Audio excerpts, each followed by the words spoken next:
अरे पगली, तू नित्य प्रति इस प्रकार मार्ग में फूल बिछाती है जैसे श्री राम आज और अभी आने वाले हैं। ऐसा करते तुझे कितने वर्ष बीत गए? तेरे राम आए भी? अब तक नहीं आए, परंतु आएंगे, अवश्य आएंगे। मेरे गुरुदेव मतंग मुनि का वचन मिथ्या नहीं हो सकता। इसीलिए मैं प्रतिदिन प्रतिपल उनके स्वागत के लिए तैयार रहती हूँ। अचानक किसी समय आ गए तो वो क्या कहेंगे? इस भीलनी को स्वागत करना भी नहीं आता। अतः आप दया करके मेरे इन फूलों से किंचित हटकर चले तो आपकी मुझ पर बड़ी कृपा होगी। इसे मत सताओ। चलो आओ, हम किसी और मार्ग से चलते हैं। आओ।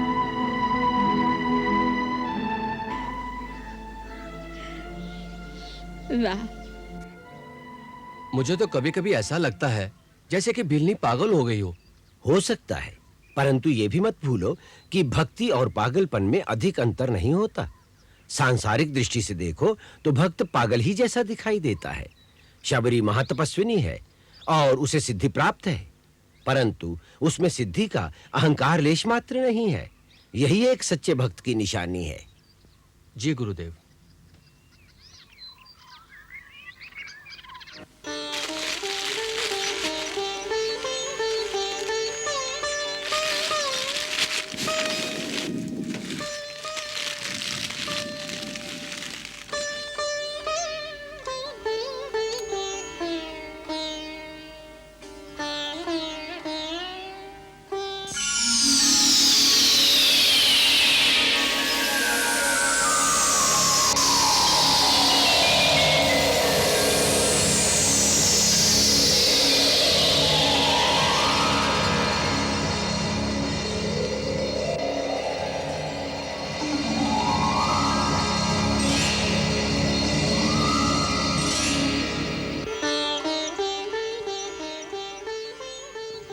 हे राघवेंद्र, आप धन्य हैं।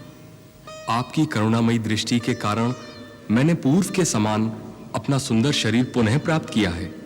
अब मैं अपने दिव्य ज्ञान से जो देख सकता हूं वो सुनाता हूं। रावण देवताओं के कोषाध्यक्ष महागंधर्व कुबेर का छोटा भाई है। पुलत्स्य ब्रह्म का पौत्र और ऋषि विशर्वा का पुत्र है। ब्रह्मा से वर पाकर वह दिग्विजयी हो गया है। वो दानवों अर्थात पूर्व देवताओं का राजा है। वही आपकी भार्या को लेकर दक्षिण दिशा में गया है। जहां वो गया है वहां तक मेरी दृष्टि नहीं जा सकती, परंतु मैं जो देख रहा हूं वह बताता हूं। दक्षिण की ओर जाने पर आपको एक परमवीर वानरों के राजा सुग्रीव मिलेंगे। उनसे आपकी मित्रता होगी। वो सीता जी की खोज करने में आपकी सहायता करेंगे। सुग्रीव इस समय ऋषिमुख पर्वत पर रहते हैं। आप शीघ्र ही उनके पास जाइए और उनसे मित्रता कीजिए। मैं देख रहा हूं कि अंत में आप रावण पर विजय पाएंगे। परंतु ऋषिमुख पर्वत तक जाने का कौन सा मार्ग है? आप पश्चिम दिशा को होते हुए दक्षिण प्रदेश के कई पर्वत और नदियों को पार करके पंपा सरोवर नाम के एक सुंदर सरोवर पर पहुंचेंगे। वहां महामुनि मतंग का आश्रम है। उनके तपोबल के प्रभाव से उस आश्रम के निकट जाने से ही प्राणी में हिंसा की समस्त वृत्तियां स्वयं ही नष्ट हो जाती हैं। मतंग मुनि नहीं रहे, परंतु उनकी एक परम शिष्या महातपस्विनी शबरी अब भी वहां रहती है। वो अपने गुरु की आज्ञा अनुसार आपके आगमन की प्रतीक्षा कर रही है। वो आपको भगवान मानकर नित्य प्रति आपकी पूजा करती है। जब आप उससे मिलेंगे तो वो आपको महाबली सुग्रीव तक पहुंचाने का आगे का मार्ग बताएंगी। हे राम, आप शोक न करें, आप अवश्य विजयी होंगे। अब मुझे आज्ञा दीजिए।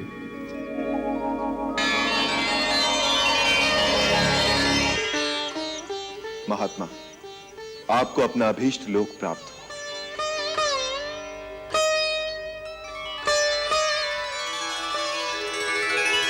भिलनी परम तपस्विनी शबरी जाको नाम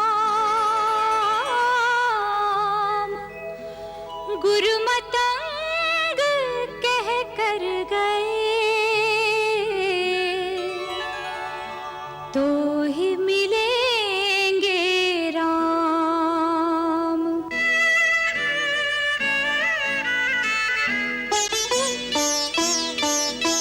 दर्शन देंगे, कब दर्शन देंगे राम परम हितकारी, कब दर्शन देंगे राम दीन हितकारी।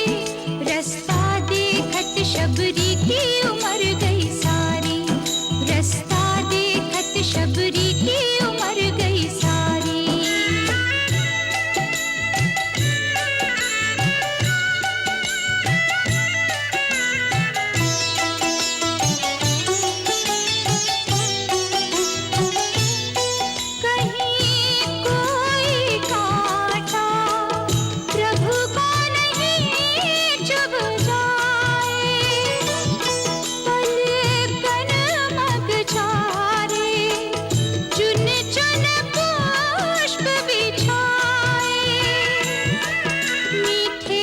चख कर मीठे फल चख कर नित्य सजाए थारी, मीठे फल चख कर नित्य सजाए थारी। रास्ता देखत शबरी की उम्र गई सारी, रास्ता देखत शबरी की उम्र गई सारी।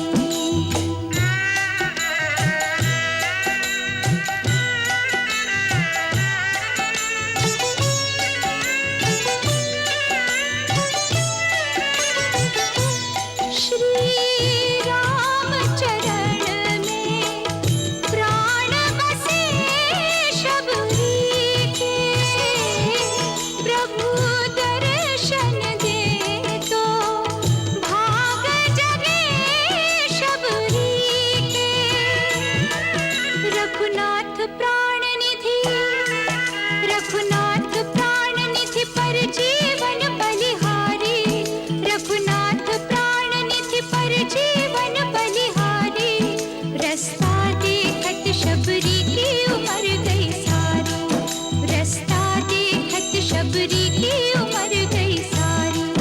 कब दर्शन देंगे, कब दर्शन देंगे राम परम हितकारी, कब दर्शन देंगे राम दीन हितकारी।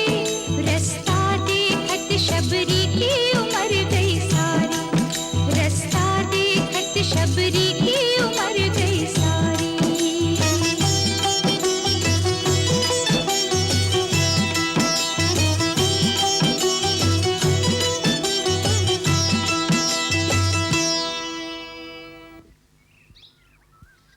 मेरे राहा, मेरे राहा,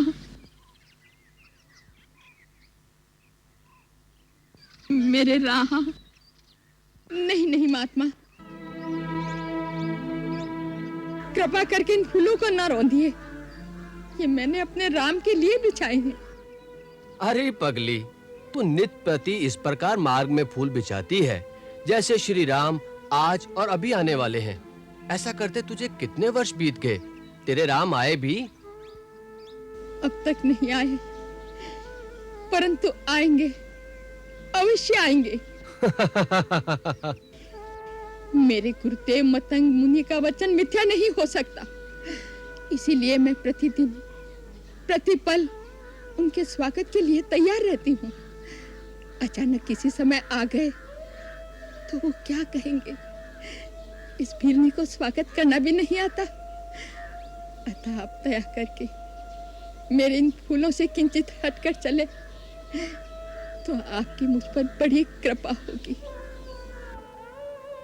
इसे मत सताओ, चलो आओ हम किसी और मार्ग से चलते हैं। आओ।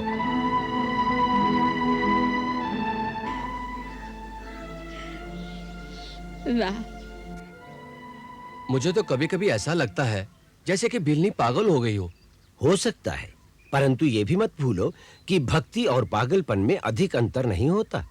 सांसारिक दृष्टि से देखो तो भक्त पागल ही जैसा दिखाई देता है। शबरी महातपस्विनी है और उसे सिद्धि प्राप्त है, परंतु उसमें सिद्धि का अहंकार लेश मात्र नहीं है। यही एक सच्चे भक्त की निशानी है। जी गुरुदेव।